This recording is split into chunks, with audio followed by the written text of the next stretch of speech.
This is Whitley Streiber, and this is Dreamland. You've reached the edge of the world. One of our favorite guests is back with us today. Nick Redfern is here to talk about alien abductions. You know Nick's work, of course, and if you're a subscriber, you can listen to the many shows that we've done together over the years. Always fascinating stuff. He's the author of the NASA Conspiracies. He's been on Ancient Aliens and UFO Hunters. He's been on the National Geographic's Paranatural show. He has been on, it says here on his book, more than 70 TV shows. I wouldn't be surprised if it wasn't more than 100. Nick, welcome to Dreamland.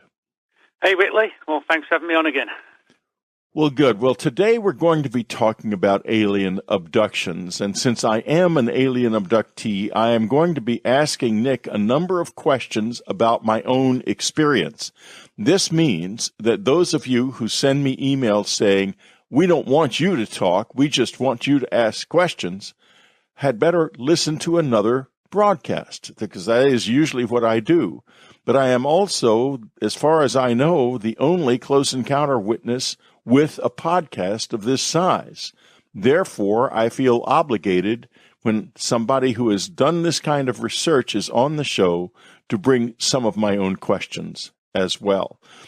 Nick, let's start. You made a decision at some point fairly recently, because you do write your books rather quickly, to get into the alien abduction phenomenon. Why did you do that? Well, the main reason, Whitley, was that, as you know, of course, a lot of books over the years have been written on the abduction phenomenon. I mean, dozens and dozens, quite literally. And I wouldn't have really written a book on the subject at all had it not been for the fact that there was a new, not so much a new angle, but a more expanded angle for me to look into. And by that, I mean that, the big question is, well, what can be added to the average alien abduction book? You know, it's the same scenarios, even though they're deeply interesting stories. But over the years, I've sort of collected, if you like, from people who've contacted me, accounts and stories from abductees where there seems to be a significant degree of what we would call sort of government surveillance surrounding the cases and the people. And the more I dug into this, the more leads and threads and people I got to speak to, etc. And to the point where I was eventually able to write a book on this particular lesser-known angle, namely that the surveillance of the abductees. And I thought, it would be sort of a new angle, if you like, for people to sort of take a look at and realize that this phenomenon, the abduction phenomenon, appears to attract people within the military and the intelligence community. Yeah, it did in my life, certainly, because any number of times when the implant was put into my ear in May of 1989, and for those of you who are aware of the fact that it says 1994 in one of my books, please know that that's a typographical error and nothing more. In any case, it was two people who came into the room, but they were obviously being supported by someone outside, because when I opened my eyes, noticing movement, I was only half asleep. It was 11 o'clock on a May night, and I heard a voice outside say, "Condition red." Then they rushed toward me. But the interesting thing is, I've always sensed that there was something else there, something behind them. I can't be sure of that because it all happened so quickly. But it was definitely a man and a woman. I could identify them to this day. Their faces are burned into my memory. Now, what do you make of that? Well, what I make of it is that it's sort of yet another example of what appears to be some degree of what we call surveillance, spying, monitoring. And, I think certainly the times have changed a bit, certainly with the advent of the internet, to where it's far easier today to sort of keep tabs on people and watch them. And, and follow their activities, etc. I'm talking about, like a government surveillance, rather than the old days of wiretaps and mail interference, that kind of thing. But I've spoken to a lot of abductees, and nearly all of them at some point have had something along those lines where something made them think, that somebody's listening in or somebody's watching, that kind of thing. So for me, it's having written this particular book, it doesn't come as any surprise that abductees, and particularly ones like yourself who are in the, have high profile, it doesn't surprise me at all that this kind of thing happens. Yeah, well, I wonder who these people were, though, because they were in possession of extraordinary technology. They, for example, put the implant in my ear without opening an incision or leaving a scar. They pressed it through the skin.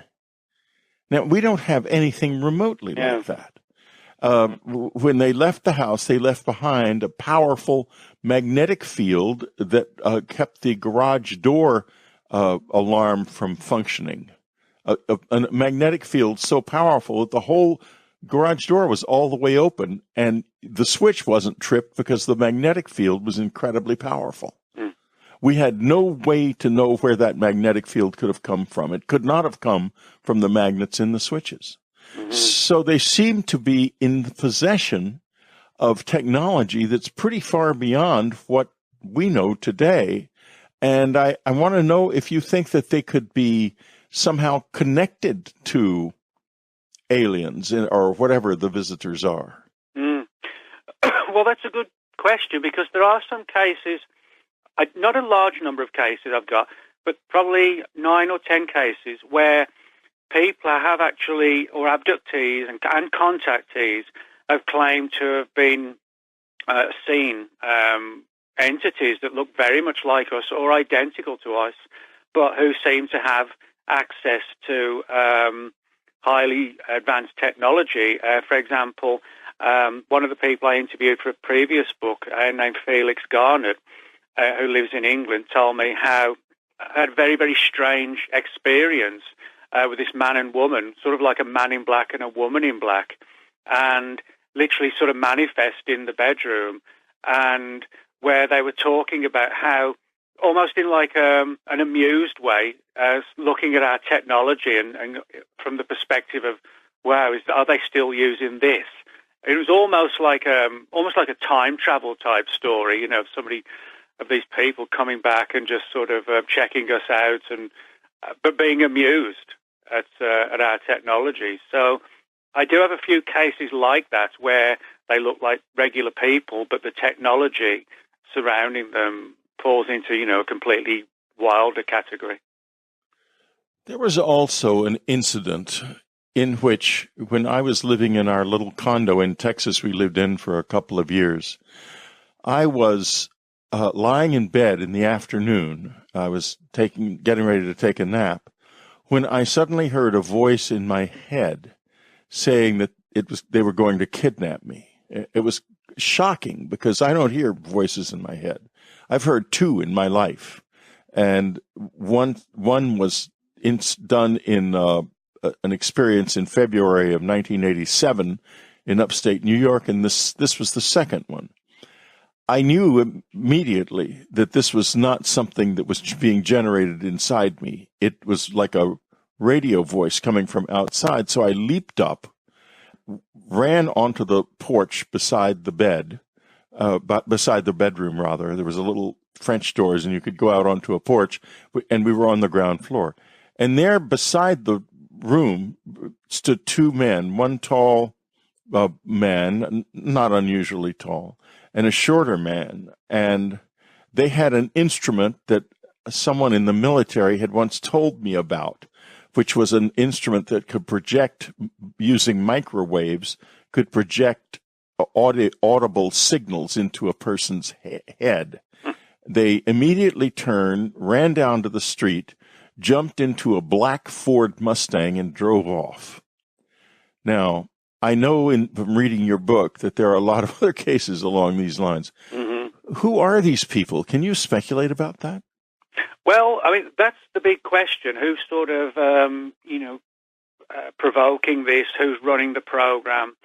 And from all the various people I interviewed for the book, it seems to me that what we're talking about, we're not talking directly about the government, as one sort of, combined entity that's looking into this. I'd be very surprised if even 0.1% of people within government know anything about this. But what I think is happening is that and this is reflected by the testimony, I think there's a small organization, project, think tank, however you want to term it, that is, for various reasons, sort of deeply concerned about the abduction phenomenon and has, in varying ways over the last few decades, taken a deep interest in the abductees, their experiences, their encounters, and somebody has significant funding to allow for this surveillance program to go on. And I think it's clearly buried extremely deeply within the intelligence/military communities. And I think that's what we're dealing with, like a very deeply buried but incredibly orchestrated and controlled and hidden group that, for reasons perhaps that we don't fully understand, view this issue as of being of national security proportions. And I don't sort of exaggerate when I say that. I think some of them do view it from that perspective. Free Dreamlanders, enjoy these messages. We'll be right back. You know what you ought to think about doing? You ought to think about going to Streiber.com and looking at some of the books that are available there. There is some amazing stuff. Things that you've probably overlooked, like The Path, the only book of its kind in the world, the most remarkable insight into the Tarot that I've ever read or heard about. Even though I wrote it myself, there is nothing like it. The Communion Letters, Anne Streiber's great compilation of letters from close encounter witnesses. We're talking about close encounters today, and some of these letters, now they're about 20 years old, most of them, but boy, are they ever fantastic, and are they ever up to date. So if you haven't gotten either one of these books, go to Streiber.com and get them today. They are well worth your time. We're talking to Nick Redfern, his new book, Top Secret Alien Abduction Files, What the Government Does Not Want You to Know. You can reach Nick on, remind me of your blog, Nick. It's World of Whatever. If you just type in Nick Redfern, World of Whatever, that'll take you directly to the blog. Oh, great. Okay, so definitely do that if you want to get involved with Nick's journey, which is quite a journey, I think. Now, let me ask you this. I want to shift gears a little bit. I want to know your impressions of what the motives of the abductors, the apparent alien abductors, may be. I know you don't address this very directly in the book, but you're bound to have thought about it. Are you asking about the abductees? No, I'm asking why do you think people are being abducted? Oh, okay.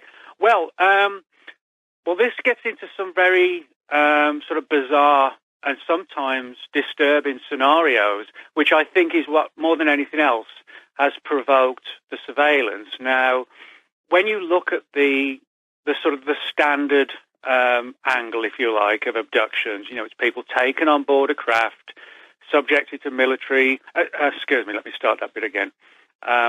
What I think is going on is something that a lot of people don't necessarily appreciate the importance and significance of, and it's something which I think has provoked this surveillance. Now, in the sort of standard alien abduction situation, you have people taken in the middle of the night from their beds, from their cars, subjected to medical experimentation, DNA, etc., etc. Now, if that was all there was to it, I think that would provoke interest on the part of someone within government, the idea of people being kidnapped against their will. But one of the factors that really sort of resonated with me when I first read communion was how abductees like yourself were talking about things like, for example, connections between the UFO phenomenon and life after death and karma and fate and things like that. And I've got over the years more and more of those kind of cases where people have talked about being on board a UFO and they have almost in like a near-death experience where they've been looking down at their body on the table that's and with the small greys around it, but they're sort of all not like their soul, their life force, if you like, looking down at them. And when you look at these kind of cases, the more and more I dig into them, and what a lot of the interviewees for the book told me was that it seemed as if the greys, for want of a better term, had some sort of deep interest or obsession with the human soul.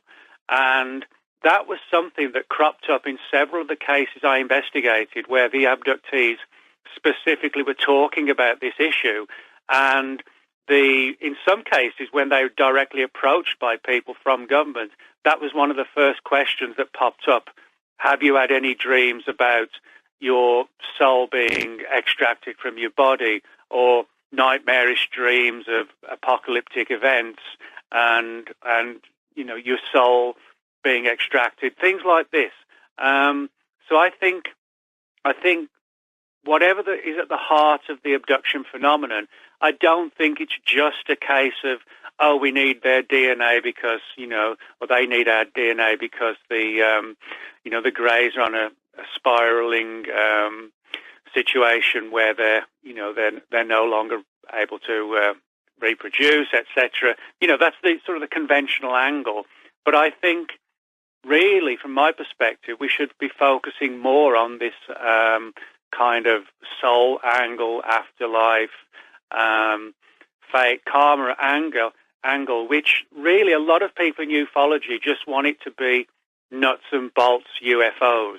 But it's way beyond that, and I think there are people in government who know that, and they're trying to get a handle on this far weirder side, if you like.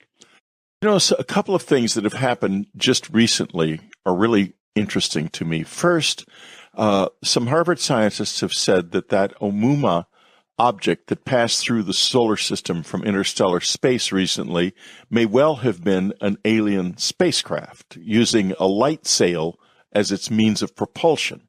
And the reason they thought that is that it accelerates at a very gradual but steady rate as it nears the sun and then goes past it. In other words, it's like it's using the sunlight to increase its speed. Now, number two, a NASA scientist has said to SETI publicly they should take UFOs seriously. Now, just breaking, and you can see it on Unknown Country this week, folks, is a story about some unusual radar tracks that were seen over the central United States. And yesterday evening, we're recording this on the 12th, so this was the evening of the 11th. I was driving south on the Pacific Coast Highway toward Santa Monica and saw a very bright square object drop down out of the sky. It had a slight tail, but the shape of it suggested it was something other than a meteor. Now, I thought to myself, when those scientists first reported, the Harvard scientists, that object may have been an alien craft, that it might not be long before we saw manifestations on the planet. If they noticed us, they may very well have sent additional probes or even an expedition here. But I don't think there'll be anything like what we've been experiencing. And I think if that's true, there are going to be a lot of very confused people, because this is liable to be something much more like what we would do if we found people from another planet, not like what is happening to us, where the aliens and the dead seem to be dancing a waltz together, it's very weird. I agree. So I guess I've talked a bit about something that is just breaking, and I wonder if you could respond with your thoughts. Well, yeah, I think, the idea of sort of alien-human communion, if you like, no pun intended, like when we finally meet aliens, or for those people who already have, I think the biggest realization is that it's not like, the likes of Star Trek or something when, they just meet aliens that look like us and talk like us. And have a little bit of plastic on their faces to make them sort of exactly. formally appear strange. Yes. And I think the reality, which we're seeing, and thankfully, when you have people like abductees coming forward, it's clear that they're not just alien, they're really alien. They're so far out that trying to have some sort of meaningful face-to-face conversation is just not possible. It's almost like trying to explain your TV set to your pet dog. The dog can see the TV, but it'll never really understand what it is or even care because it has a different mindset. And I think, although it's a simple analogy, I think it's something along those lines that whatever the Greys and these other entities are, they are so different to us that it really is difficult to have a one-to-one situation with them. And the concept of being in the presence of something that's highly evolved, but which is so beyond us, I think that's one of the big hurdles that we face. And a lot of people take the far more simplistic approach of, if it's friendly, it's going to be like E.T., and if it's hostile, it's going to be Independence Day. And I don't think it's either scenario. I think we're dealing with something which, within the government, they're struggling to understand why things like the soul and fate and all this kind of stuff, why this comes into an issue which perhaps back in the 40s and 50s, they had no comprehension that things like that would even be tied to the subject. And I think we're now seeing, particularly with the abduction phenomenon, that the alien phenomenon, if you like, really is beyond what most people would ever have imagined, in relation to UFO research. Hey, Dreamlanders, I've got some exciting news. Listen up. Aloha, Jeremy Vaney here, and I want to tell you about my latest undertaking, OurUndoing.com. OurUndoing.com is a multimedia website where if you watch, if you read, if you listen, without trying to absorb knowledge like we do with normal learning, and without the normal judgmental filters that we use to compare and contrast so-called spiritual knowledge, if we watch, if we read, if we listen without all of that, we may just wake up to our full human nature. That is what this website is for. It's not about what we're doing, it's about who we are, truly are, when we're off the pendulum of duality. If your life is about seeking truth above all else, look no further. Join me at OurUndoing.com. Whitley Streiber has published an incredible 2-volume historical novel called In Hitler's House under his open pseudonym Jonathan Lane. This amazing story follows the life of William Weber, who meets Hitler while touring Germany in 1931 and becomes his friend and confidant, but then, when he realizes the truth, becomes a spy in Hitler's house for the Allies. Living a life of terrible danger, he falls in love with another of Hitler's secret friends, also a spy in his house. This is a story of espionage and desperate love, and the deepest portrait of Adolf Hitler ever created. Don't miss In Hitler's House, available in paperback and as an ebook on Amazon.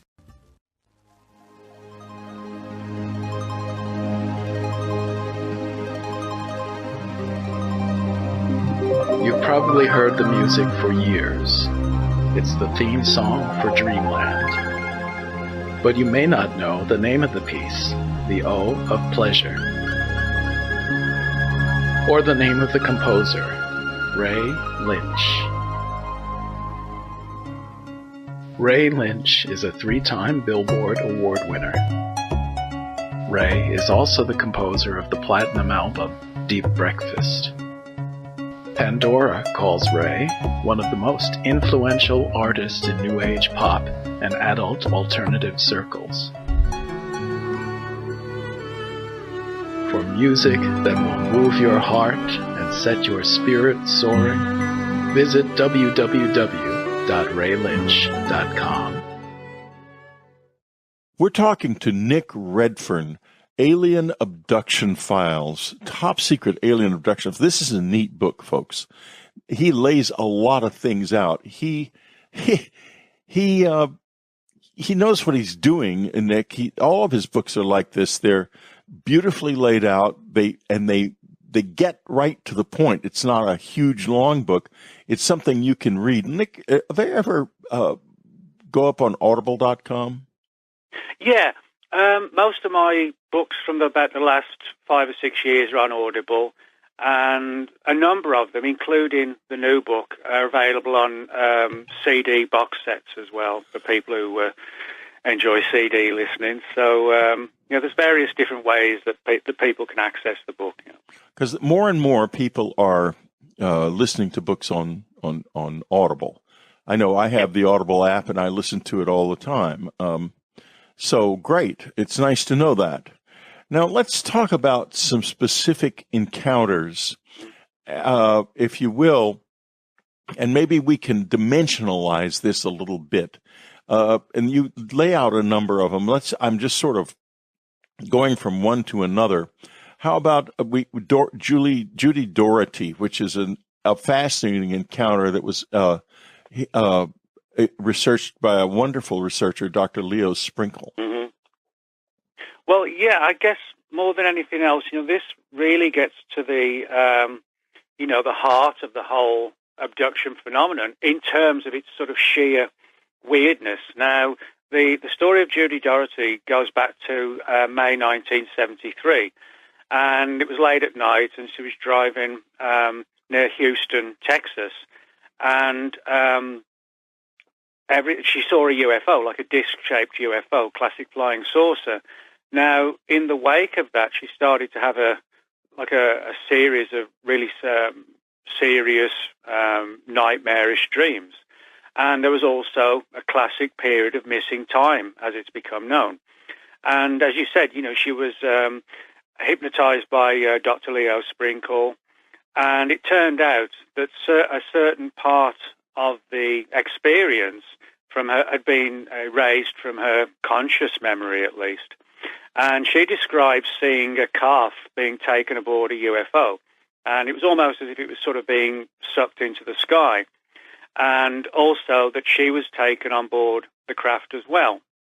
Now, from there, we know that Kirtland Air Force Base in New Mexico took a deep interest in the story of Judy Doherty.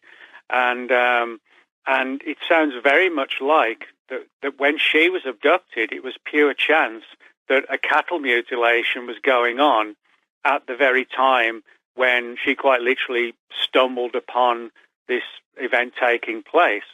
So in other words, it was a cattle mutilation abduction, so to speak, but it was also an abduction of Judy Doherty for just essentially, I guess, for being in the wrong place at the right time. So that's one of the, the more intriguing classic cases from the 70s, where you have not just the abduction experience, but you have a deep interest taken in the case on the part of intelligence personnel at Kirtland Air Force Base. And how do we know that? Which part? Oh, that the intelligence personnel took interest. Oh, well, that actually came as a result of doing research that followed on from Greg Bishop's book, Project Beta. Greg, when he wrote that book on Paul Benowitz back in 2005, it contained a lot of information and a lot of data. And I filed a few FOIA requests for material and got a few pages on Benowitz. But also from there, when I was actually writing about the Benowitz story in one of my later books, I actually got quite a bit of feedback from a few people. And one of them was a Mr. Stigliano, who I mentioned in the book. And he was able to sort of fill some of the gaps as it related to this Kirtland aspect of the story. Now, Stigliano I have to admit, I don't know if it's his real name or not, but I was able to have a face-to-face meeting with him in Arizona a few years ago in Phoenix, and he, he came across as who he claimed to be, as a retired intelligence officer, and shared a fascinating story as to how. Well, I get to the main point. One of the main reasons why I felt his story was genuine, because he actually wasn't trying to portray himself as someone who had all the answers. It was basically along the lines of, well, we know something's going on. We think there could be some kind of national security issue surrounding all this. We're kind of concerned about this, as I said earlier, the afterlife connection and things like this, and we don't really know how to handle it. For me, if it was somebody who, like a Walter Mitty type, it would have been far more me, and I've got all the answers, etc., etc. But it wasn't like that. It was almost as if the angle or the image that his words provoked were more along the lines of, well, we're struggling to find the answers, but we're doing our best. So, that did come across as sort of more logical and believable, Yeah, I guess it is that they're basically trying to follow this in order to understand it. Yes, and I don't think they have all the answers. I think they've got a huge amount of data, but having a lot of data doesn't necessarily mean you've got a lot of answers. All it tells the government, to a degree at least, is that the government knows that it's an ongoing phenomenon, and a huge number of people have been abducted. And I think these weirder aspects disturb the government and unsettle them, and because it's not something they expected, and I guess it's something that most people in ufology never expected, to have this crossover between the greys and the afterlife, and right. And I think that could be, I have no way to prove it, but I think that angle, because it pops up in a lot of the stories in the book, I think it's that angle which has, whatever this little project is, this group within government, that angle more than any other one seems to be the one that worries them. When we get back, Free Dreamlanders, we're going to be talking about hybrids. We'll be right back. The new UnknownCountry.com is on the way. There'll be exciting new graphics, much easier navigation, the ability to subscribe either with your credit card or using PayPal, the return of our free message board and subscriber chat room, and so much more. The new site will be intuitive and easy to use, but it will also be demonstrated and explained on Whitley's YouTube channel. As to when, well, we're hopefully just weeks away.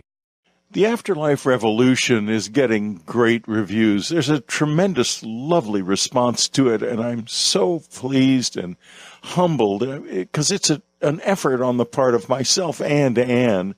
And I love Anne so much. I want her to succeed in this incredible task that she has undertaken of returning and communicating across the bridge between the worlds. And she's really doing it. This is a real thing that's happening. Listen to some of these reviews. Anne and Whitley Streiber lay out their life's work in the most exquisitely beautiful manner.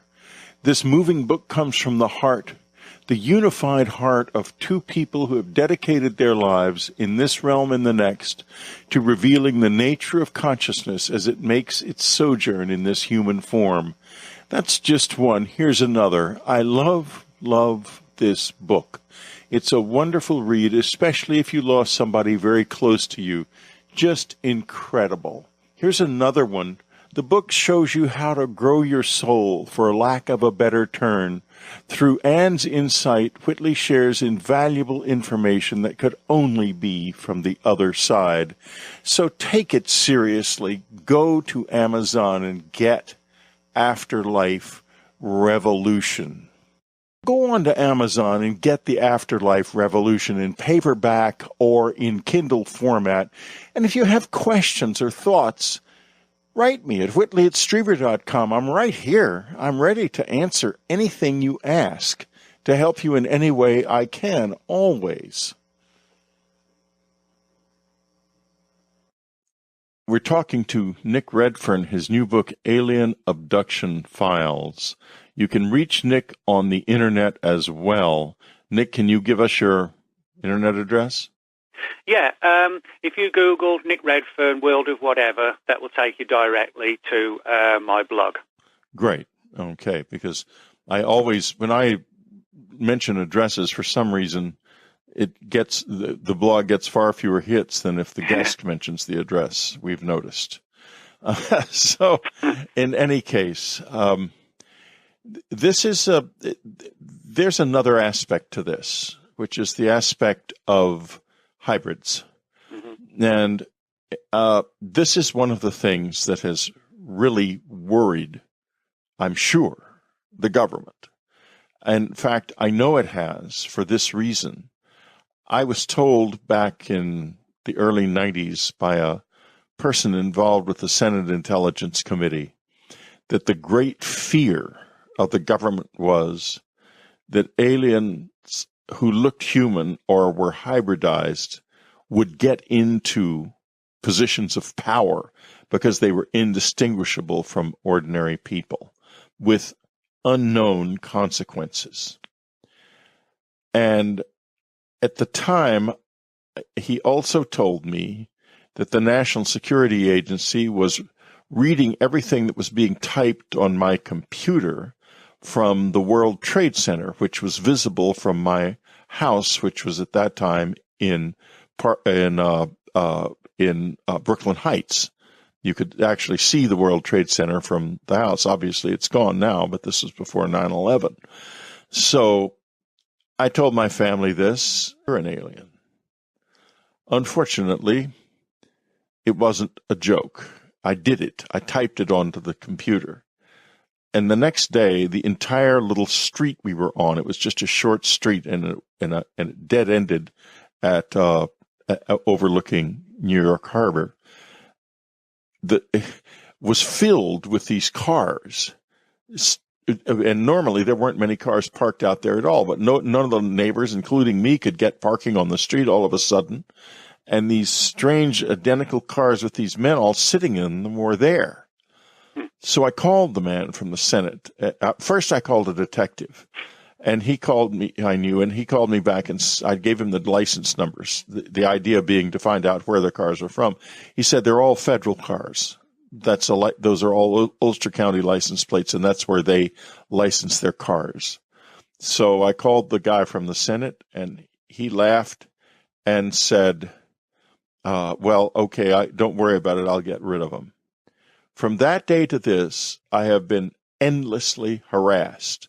Right now, on my website, we cannot accept new subscribers. And when an old subscriber's subscription runs out, they can continue to use the site because it has been damaged in ways that cannot be repaired easily under the circumstances, and which had to have been done by somebody who had extraordinary and unusual access to it. It's not done by an ordinary hacker. And it is just one of dozens and dozens of things that have happened. I have been oppressed by this for years and years. At this point in time, I can't even get a publisher to publish my books. I have to publish them myself. I'm just about done, actually. Now, you think of that. That's a war. Someone is at war with me, all over a practical joke. And, I can only say this. I can't imagine anyone except some bureaucrat in the United States Intelligence Service getting that crazy about something so insignificant. Or is it so insignificant? Tell me what you think. Well, when you mention the whole issue of hybrids, a couple of things sprung to mind. One being the whole Men in Black mystery, which much of that surrounds the issue of surveillance and so on. But, the Men in Black are clearly not the Men in Black of the movies. They're not Will Smith and Tommy Lee Jones.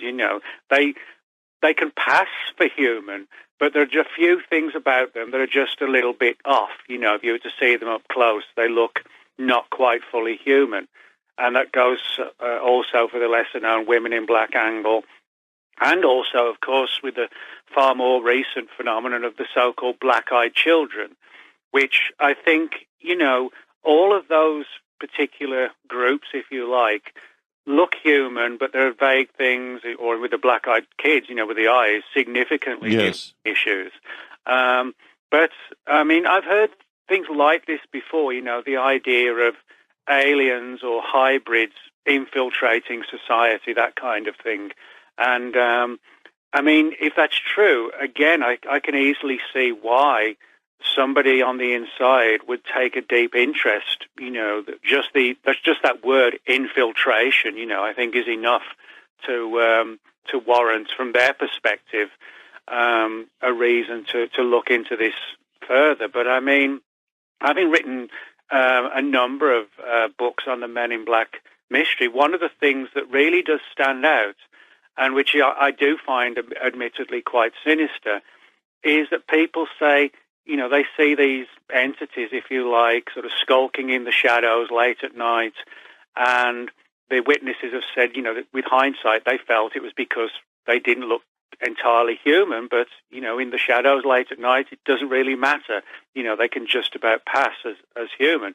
And that kind of provokes an image of almost like a secret army of these sort of hybrids, if you like, or human-looking aliens infiltrating us, worming their way in, and to what extent, who knows, but just that angle of whether they're sort of engineered to look like us or they just happen to, I don't know, but just that angle of infiltration, I think, as I said, is enough to get a lot of people kind of antsy as to, well, if they look like aliens, that's fine. But if they look like us, that's really difficult. Well, it gets me back to the two people who implanted me. Mm-hmm. Were they aliens or human? Mm-hmm. No way to tell. Yeah. No way to tell. They certainly spoke English, at least the man in the backyard who said condition red did. Mm-hmm. And they certainly understood it, or he would have used another language. So it's such an unbelievable conundrum, the whole thing. And now we are in a situation where what I would describe as ordinary aliens could be about to show up.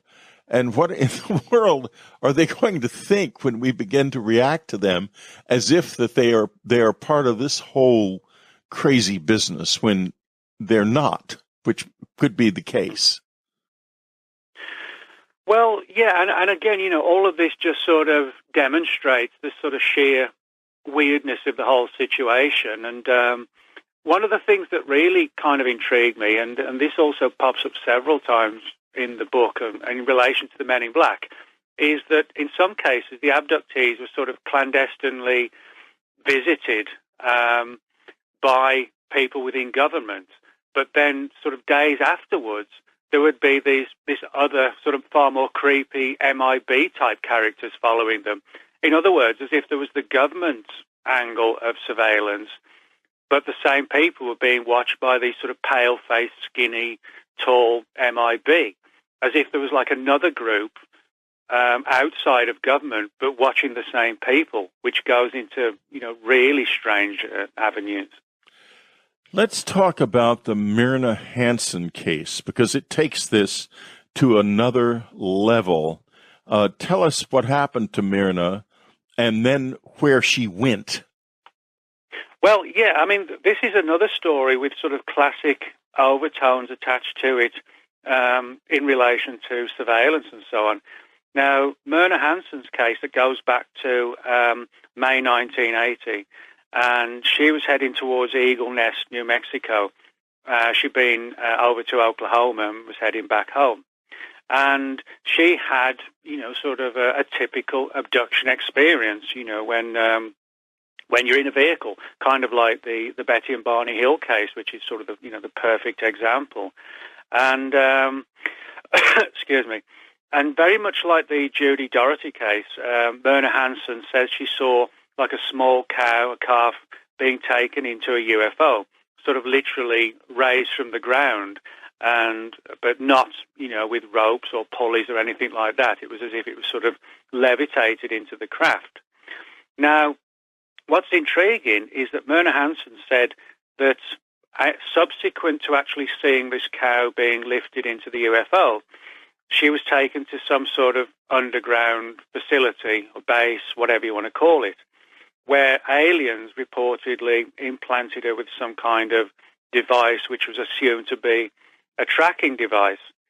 But what takes it down an even stranger path is that Kirtland Air Force Base intelligence personnel got onto this story as well. Now, Hansen described the inside of this underground facility she was taken to, and several of the guys who were interviewing her but basically became sort of pale and ashen because they realized she was actually describing one of the highest security underground facilities at Kirtland Air Force Base, and she described it perfectly. But of course, she should never have been in an off-limits underground facility below Kirtland Air Force Base. And of course, most military bases do have bunkers, for storage of absolutely important material. But she was actually able to describe the place itself, and the military was never really able to, at least the ones that interviewed her, were never really able to, figure out how she was so able to describe how it looked. And there were all sorts of different theories, one being that she'd been taken there and had this experience in almost like an out-of-body experience, that she didn't actually go there, but her soul did. Now, I don't think we need to go down that path there, but it does seem more hers was like a physical nuts and bolts kind of experience. Then you had the far more controversial idea that, yes, she was taken to this underground installation at Kirtland and was sort of probed and prodded and experimented on by aliens who were actually being sort of overseen, if you like, or the other way around, by the military. This sort of idea of a liaison between the two, but below Kirtland, which is, admittedly an extremely controversial scenario. But all we can say for sure is, and it's an important sure, is that, she had an abduction experience, had an implant-type device placed inside her, and she was 100% able to describe the place she was taken to, which really was, from the description, sort of 50, 60 feet below Kirtland Air Force Base. Which is a fascinating thing, because the aliens could have been, if they are that, could have been, in a sense, pulling the leg of the intelligence officers by causing the woman to believe that she had been in that space when, in fact, she hadn't. And just to let them know how powerful they were. Or it could be that she was there. It could even be that there's an active program going on there, because there's so many stories of interaction between us and them underground. How much credibility do you give those stories? Are there any particular ones that you think are credible? Well, I mean, you're right. There are a lot of stories about underground aliens and things like this. But what I find intriguing, sort of a slightly alternative aspect to this, is that, you can go back centuries, particularly in England and mainland Europe, of the stories of the little people and the fairies and so on, and how they, would live in these underground realms. And, they would take people and take them to the fairy kingdom because their race was dwindling and dying out. So, some man's taken into the fairy kingdom, has sex with the queen of the fairies to try and, beef their stock up again, so to speak. So, this angle of, fairies, goblins being parallels to today's aliens, I think there's something to that. And, just the fact that with these sort of little magical creatures centuries ago perceived as, what today we call fairies and things like that. I think the idea that we're looking at the same kind of phenomenon but being perceived in different ways by different cultures and throughout different centuries, I think that's a valid one. And I think the fact that in many of these stories, the little people in centuries ago lived underground. And I don't think that's a coincidence that today we have tales of underground aliens. I think it's sort of it's the same thing, but back then it was perceived as something more magical. Today it's something more technological. At our cabin, it was clear that they came up from underground. They even smelled, some of them, like the forest floor when you got near them. And yet, when I had my close encounter experience, one of my neighbors saw the experience happen. At least we believe it was my experience. And I was in a thing that looked like the Goodyear blimp hanging over a field near our houses. Unfortunately, he never wanted his name to be mentioned at all, and so that's all I can say about it. But nevertheless, it was so there's kind of both things seem to be involved. But in Bavaria, there are hundreds of tunnels that are apparently they believe to have been created in the Middle Ages, but many of them are too small for a human being to move through and would have had to have been created by children. But for what reason? At the same time in that area, there were rich legends of the so-called kobolds, these dark blue figures that lived in mines that we now see frequently. I see them quite frequently, and I've seen them all my life. But they aren't there now. In other words, those tunnels have been empty for hundreds of years. And I'm thinking that maybe there is something to the idea that they are dying out, that they are basically a species of an earthly species from some, or perhaps an alien species that came to Earth a long time ago and are dying out or leaving, maybe. I mean, it's hard to know. Yeah. Well, I think one of the reasons why this angle of the little people of, centuries ago has been dismissed by so many is because of the image that people have today of like goblins and fairies, sort of little characters with wings flitting around the Christmas tree, that kind of thing. Yeah. Well, also the UFO researchers don't want it to look funny and yeah, exactly. weird. That's what it is. They don't like that, but they'd rather it looked real than true. Yeah. Essentially. But one of the important things is if you actually go back and read the original stories from centuries ago of fairies and goblins and the little people, they were actually nothing like Tinkerbell or anything like that. It was more along the lines, they were sort of small, dwarfish creatures that would live underground. They would come out at night and sometimes steal babies and change them for what's known as a changeling would be put in its place. And, they would live underground. They would come out at night, and they could be friendly, dangerous, or they could be very manipulative and almost trickster-like. So when you look at it from that perspective, the thing that has made so many people, as you said, stay away within ufology from the whole issue of, fairies and goblins is because of the sort of picture book image that people have of them today, which is far removed from the much more sinister little characters that really did sort of act not unlike at all the Greys of today in terms of abductions and that kind of thing. Right. It's fascinating. But indeed, the fairy lore is full of abduction tales that not only involve abductions, but also missing time. And, but I want to go on. Well, I think I'd like to talk about missing time very briefly because I have something that happened to me in May of 2017 at LAX, Los Angeles Airport. My listeners know most of this story, so I'll just be brief about what happened. I got off of a plane and arrived at the baggage claim 45 minutes later with no idea of where I had been.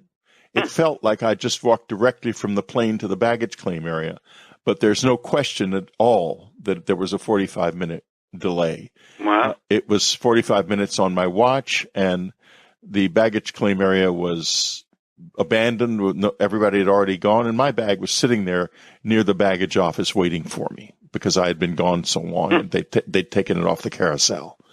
So now that said, the question was what happened. And interestingly enough, I tried hypnosis for this, and it didn't work. But now I have remembered it very clearly, very clearly. And what happened was basically I had a discussion and was in the presence of someone prior to the flight who is one of the few people who has ever been told anything directly about the bodies that were found at Roswell. I know some of this material also, but I was asked not to ever speak of it, so I don't. And this person was in the same boat, but we did compare notes. And the individual who contacted me and placed me into this state sat with me in one of the gates and talked to me about the conversation the two of us had and wanting to know what we knew. And that was it. Wow. So, as far as the individual is concerned, he looked perfectly human. He was a very nice man, in fact, and very sweet and apologetic about how he had done it. And he had done it by activating me that was done to me in France many years ago, where two French, I guess they were intelligence officers, came to the apartment I was living in when I was alone there. I was with my wife and kids. We were on a vacation with an apartment instead of a hotel, and told me they could induce missing time and would like to interview me while I was in that state. And they said that they could not leave me a tape of it, but I would remember it, but not for long. And it was so seamless that the next thing I knew, they were saying, "Would you like to listen to it?" I didn't have any idea it had even happened. But then the clock clearly I'd lost 30 minutes just standing there. It was extraordinary. They said it was done with a tone. And what I remember about the tape, which I swore I would remember forever, was that it made me very happy. I went rushing into the back to take notes, but at the time I was ready to take notes, I couldn't take notes. I couldn't remember a thing. But I have remembered now what happened at LAX, and I'm hoping to remember more over time. And so now let's go on to black helicopters. Okay. Because I have an interesting story that involves Ed Conroy. What do you think? Now, first, set the scene for us a little bit about black helicopters, just in general. Yeah, sure. Just before I quickly get to that, just coincidentally, this past weekend, I actually saw Ed. I was lecturing on the book down in Austin, and he drove up, and we had a good chat. Oh, yeah, that's right. He mentioned that in an email to me. Yeah. But, he's a wonderful man. Yeah, good guy. Yeah.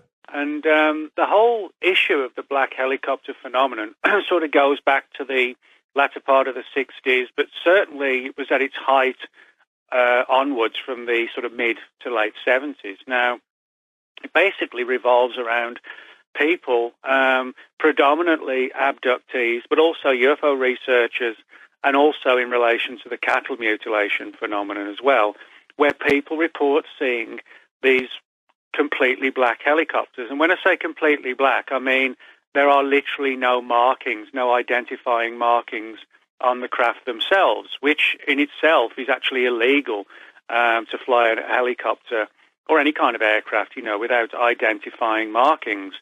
But very often, in relation to the abductees, the black helicopters will fly sort of perilously close to people's homes, and which really comes across like a form of intimidation more than anything else.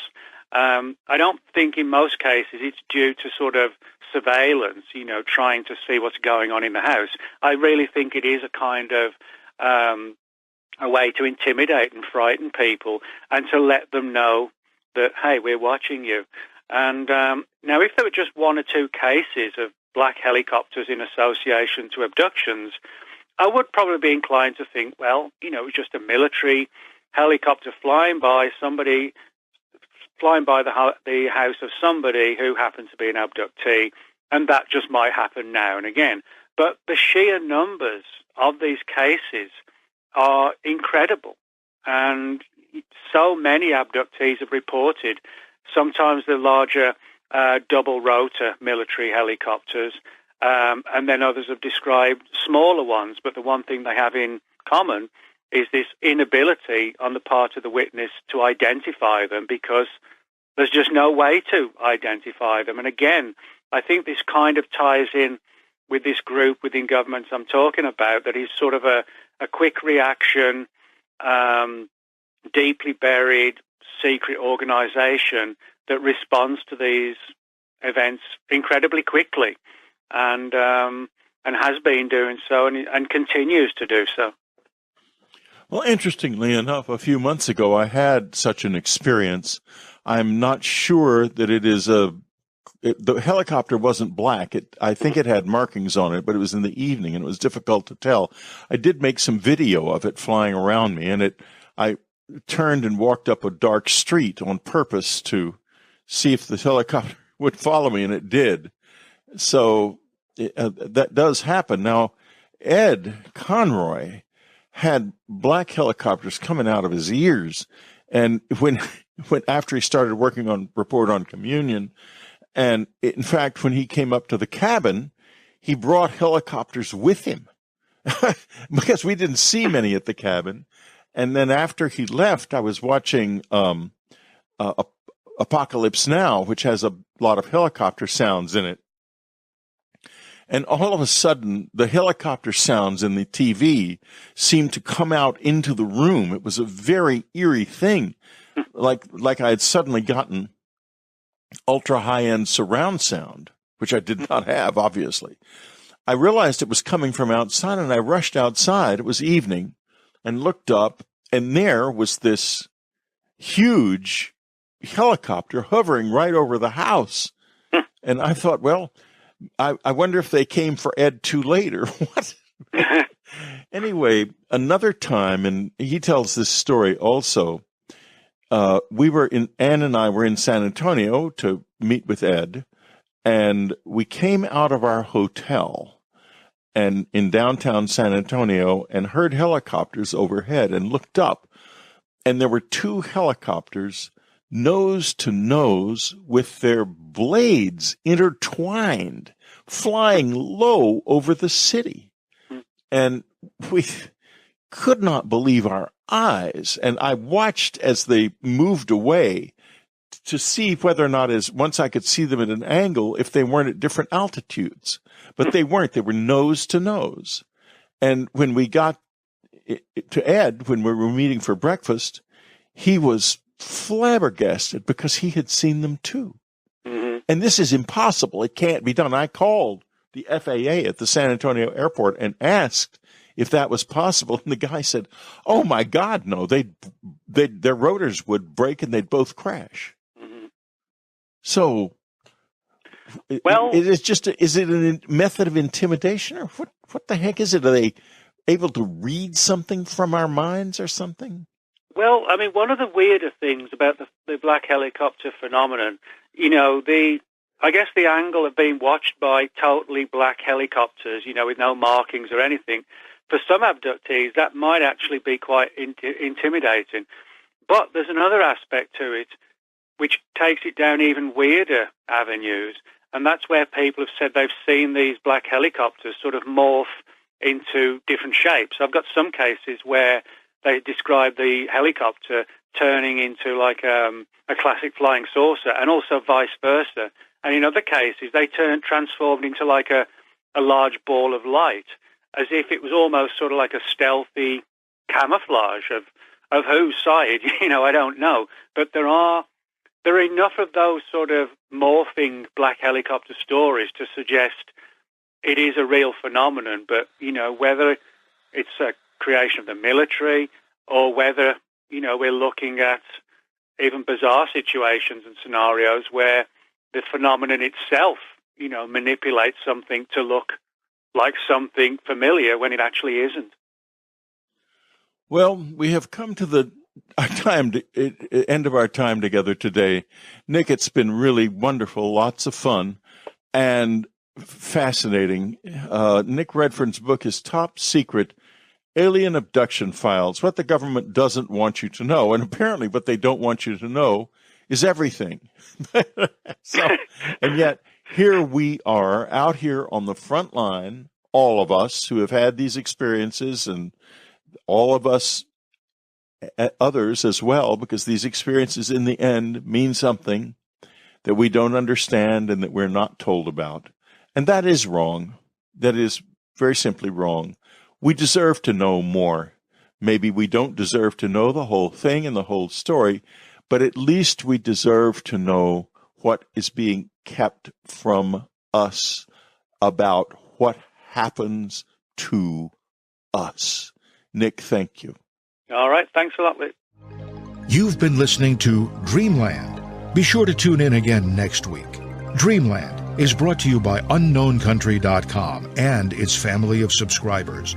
Unknown Country was founded by Ann Streiber. Our news editor is Matthew Frizzell. Our coordinator is Amy Safrankova. Whitley Streiber is your Dreamland host, and I'm your announcer, Ted Alexander. Thank you for listening.